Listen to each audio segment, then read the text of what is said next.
That night, the Baron dreamt of many a woe, and all his warrior guests with shade and form of witch and demon and large coffin worm were long be-nightmared. Unhappy is he to whom the memories of childhood bring only fear and sadness. Wretched is he who looks back upon lone hours in vast and dismal chambers with brown hangings and maddening rows of antique books, or upon odd watches in twilight groves of grotesque, gigantic, and vine-encumbered trees that silently wave twisted branches far aloft. Such a lot the gods gave to me the dazed, the disappointed, the barren, the broken. And yet I am strangely content and cling desperately to those sear memories when my mind momentarily threatens to reach beyond to the other. I know not where I was born, save that the castle was infinitely old and infinitely horrible, full of dark passages and having high ceilings where the eye could find only cobwebs and shadows. The stones in the crumbling corridors seemed always hideously damp, and there was an accursed smell everywhere, as of the piled-up corpses of dead generations. It was never light, so that I used, sometimes, to light candles and gaze steadily at them for relief. Nor was there any sun outdoors, since the terrible trees grew high above the topmost accessible tower. There was one black tower which reached above the trees into the unknown outer sky, but that was partly ruined and could not be ascended, save by a well-nigh impossible climb up the sheer wall, stone by stone. I must have lived years in this place, but I cannot measure the time. Beings must have cared for my needs, yet I cannot recall any person except myself, or anything alive but the noiseless rats and bats and spiders. I think that whoever nursed me must have been shockingly aged, since my first conception of a living person was that of something mockingly like myself, yet distorted, shriveled, and decaying like the castle. To me, there was nothing grotesque in the bones and skeletons that strode some of the stone crypts deep down among the foundations. I fantastically associated these things with everyday events, and thought them more natural than the colored pictures of living beings which I found in many of the moldy books. From such books I learned all that I know. No teacher urged or guided me, and I do not recall hearing any human voice in all those years, not even my own. For although I had read of speech, I had never thought to try to speak aloud. My aspect was a matter equally unthought of, for there were no mirrors in the castle, and I merely regarded myself by instinct as akin to the youthful figures I saw drawn and painted in the books. I felt conscious of youth because I remembered so little.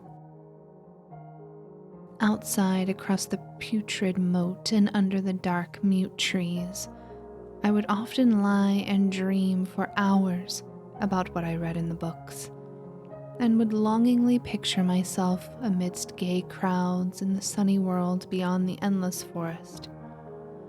Once I tried to escape from the forest, but as I went farther from the castle, the shade grew denser and the air more filled with brooding fear, so that I ran frantically back lest I lose my way in a labyrinth of nighted silence. So through endless twilights I dreamed and waited, though I knew not what I waited for. Then in the shadowy solitude, my longing for light grew so frantic that I could rest no more, and I lifted entreating hands to the single black ruined tower that reached above the forest into the unknown outer sky. And at last I resolved to scale that tower, fall though I might, since it were better to glimpse the sky and perish than to live without ever beholding day. In the dank twilight, I climbed the worn and aged stone stairs till I reached the level where they ceased, and thereafter clung perilously to small footholds leading upward. Ghastly and terrible was the dead, starless cylinder of rock, black, ruined and deserted, and sinister with startled bats whose wings made no noise. But more ghastly and terrible still was the slowness of my progress, for climb as I might, the darkness overhead grew no thinner, and a new chill as of haunted and venerable mold assailed me. I shivered as I wondered why I did not reach the light, and would have looked down had I dared. I fancied that night had come suddenly upon me, and vainly groped with one free hand for a window embrasure, that I might peer out and above and try to judge the height I had attained. All at once, after an infinity of awesome, sightless crawling up that concave and desperate precipice, I felt my head touch a solid thing, and I knew I must have gained the roof, or at least some kind of floor. In the darkness, I raised my free hand and tested the barrier, finding it stone and immovable. Then came a deadly circuit of the tower, clinging to whatever holds the slimy wall could give, till finally my testing hand found the barrier unyielding, and I turned upwards again, pushing the slab or door with my head as I used both hands in my fearful ascent. There was no light revealed above, and as my hands went higher, I knew that my climb was for the nonce ended. Since the slab was the trap door of an aperture leading to a level stone surface of greater circumference than the lower tower, no doubt the floor of some lofty and capacious observation chamber. I crawled through carefully and tried to prevent the heavy slab from falling back into place, but failed in the latter attempt. As I lay exhausted on the stone floor, I heard the eerie echoes of its fall, but hoped when necessary to pry it open again. Believing I was now at a prodigious height, far above the accursed branches of the wood, I dragged myself up from the floor and fumbled about for windows, that I might look for the first time upon the sky and the moon and stars of which I had read. But on every hand I was disappointed, since all that I found were vast shelves of marble, bearing odious oblong boxes of disturbing size. More and more I reflected and wondered what hoary secrets might abide in this high apartment, so many aeons cut off from the castle below. Then, unexpectedly, my hands came upon a doorway, where hung a portal of stone, rough with strange chiseling. Trying it, I found it locked, but with a supreme burst of strength, I overcame all obstacles and dragged it open inward. As I did so, there came to me the purest ecstasy I have ever known, for shining tranquilly through an ornate grating of iron and down a short stone passageway of steps that ascended from the newly found doorway was the radiant full moon, which I had never before seen, save in dreams and in vague visions I dared not call memories. Fancying now that I had attained the very pinnacle of the castle, I commenced to rush up the few steps beyond the door, but the sudden veiling of the moon by a cloud caused me to stumble, and I felt my way more slowly in the dark. It was still very dark when I reached the grating, which I tried carefully and found unlocked, but which I did not open for fear of falling from the amazing height to which I had climbed. Then the moon came out. Most demoniacal of all shocks is that of the abysmally unexpected and grotesquely unbelievable. Nothing I had before undergone could compare in terror with what I now saw, with the bizarre marvels that sight implied. The sight itself was as simple as it was stupefying, for it was merely this. Instead of a dizzying prospect of treetops seen from a lofty eminence, there stretched around me on a level through the grating nothing less than the solid ground, decked and diversified by marble slabs and columns, and overshadowed by an ancient stone church, whose ruined spire gleamed spectrally in the moonlight. Half unconscious, I opened the grating and staggered out upon the white gravel path that stretched away in two directions. My mind, stunned and chaotic as it was, still held the frantic craving for light, and not even the fantastic wonder which had happened could stay my course. I neither knew nor cared whether my experience was insanity, dreaming, or magic, but I was determined to gaze on brilliance and gaiety at any cost. I knew not who I was, or what my surroundings might be, though as I continued to stumble along, I became conscious of a kind of fearsome, latent memory that made my progress not wholly fortuitous. I passed under an arch out of that region of slabs and columns, and wandered through the open country, sometimes following the visible road, but sometimes leaving it curiously to tread across meadows where only occasional ruins bespoke the ancient presence of a forgotten road. Once I swam across a swift river where crumbling, mossy masonry told of a bridge long vanished. Over 2 hours must have passed before I reached what seemed to be my goal, a venerable ivied castle in a thickly wooded park, maddeningly familiar, yet full of perplexing strangeness to me. I saw that the moat was filled in and that some of the well-known towers were demolished, whilst new wings existed to confuse the beholder. But what I observed with chief interest and delight were the open windows gorgeously ablaze with light and sending forth sound of the gayest revelry. Advancing to one of these, I looked in and saw an oddly dressed company, indeed making merry and speaking brightly to one another. I had never seemingly heard human speech before, and could guess only vaguely what was said. Some of the faces seemed to hold expressions that brought up incredibly remote recollections.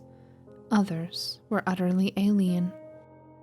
I now stepped through the low window into the brilliantly lighted room, stepping as I did so from my single bright moment of hope to my blackest convulsion of despair and realization.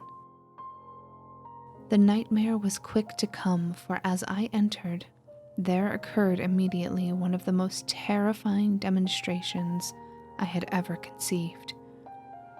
Scarcely had I crossed the sill when there descended upon the whole company a sudden and unheralded fear of hideous intensity, distorting every face and evoking the most horrible screams from nearly every throat. Flight was universal, and in the clamor and panic, several fell in a swoon and were dragged away by their madly fleeing companions. Many covered their eyes with their hands and plunged blindly and awkwardly in their race to escape, overturning furniture and stumbling against the walls before they managed to reach one of the many doors. The cries were shocking, and as I stood in the brilliant apartment alone and dazed, listening to their vanishing echoes, I trembled at the thought of what might be lurking near me unseen. At a casual inspection, the room seemed deserted, but when I moved toward one of the alcoves, I thought I detected a presence there. A hint of motion beyond the golden arched doorway leading to another and somewhat similar room. As I approached the arch, I began to perceive the presence more clearly, and then, with the first and last sound I ever uttered, a ghastly ululation that revolted me almost as poignantly as its noxious cause. I beheld in full, frightful vividness the inconceivable, indescribable, and unmentionable monstrosity which had, by its simple appearance, changed a merry company to a herd of delirious fugitives. I cannot even hint what it was like, for it was a compound of all that is unclean, uncanny, unwelcome, abnormal, and detestable. It was the ghoulish shade of decay, antiquity, and desolation, the putrid, dripping eidolon of unwholesome revelation, the awful bearing of that which the merciful earth should always hide.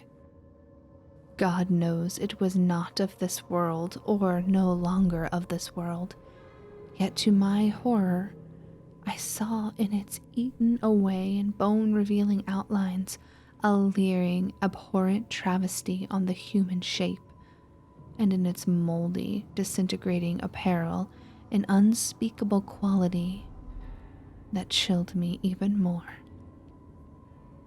I was almost paralyzed, but not too much so to make a feeble effort toward flight, a backward stumble which failed to break the spell in which the nameless, voiceless monster held me. My eyes, bewitched by the glassy orbs which stared loathsomely into them, refused to close, though they were mercifully blurred and shewed the terrible object, but indistinctively after the first shock. I tried to raise my hand to shut out the sight, yet so stunned were my nerves that my arm could not fully obey my will. The attempt, however, was enough to disturb my balance, so that I had to stagger forward several steps to avoid falling. As I did so, I became suddenly and agonizingly aware of the nearness of the carrion thing, whose hideous hollow breathing I half fancied I could hear. Nearly mad, I found myself yet able to throw out a hand to ward off the fetid apparition which pressed so close, when in one cataclysmic second of cosmic nightmarishness and hellish accident, my fingers touched the rotting, outstretched paw of the monster beneath the golden arch. I did not shriek, but all the fiendish ghouls that ride the night wind shrieked for me, as in that same second there crashed down upon my mind a single and fleeting avalanche of soul-annihilating memory. I knew in that second all that had been. I remembered beyond the frightful castle and the trees, and recognized the altered edifice in which I now stood. I recognized, most terrible of all, the unholy abomination that stood leering before me as I withdrew my sullied fingers from its own. But in the cosmos, there is balm as well as bitterness, and that balm is nepenthe. In the supreme horror of that second, I forgot what had horrified me, and the burst of black memory vanished in a chaos of echoing images. In a dream, I fled from that haunted and accursed pile, and ran swiftly and silently in the moonlight. When I returned to the churchyard place of marble and went down the steps, I found the stone trapdoor immovable, but I was not sorry, for I had hated the antique castle and the trees. Now I ride with the mocking and friendly ghouls on the night wind and play by day amongst the catacombs of Nefrenka, in the sealed and unknown valley of Hadoth by the Nile. I know that light is not for me, save that of the moon over the rock tombs of Neb, nor any gaiety save the unnamed feasts of Nitocris beneath the Great Pyramid. Yet in my new wildness and freedom, I almost welcome the bitterness of alienage. For although Nepenthe has calmed me, I know always that I am an outsider, a stranger in this century and among those who are still men. This I have known ever since I stretched out my fingers to the abomination within that great gilded frame, stretched out my fingers and touched a cold and unyielding surface of polished glass.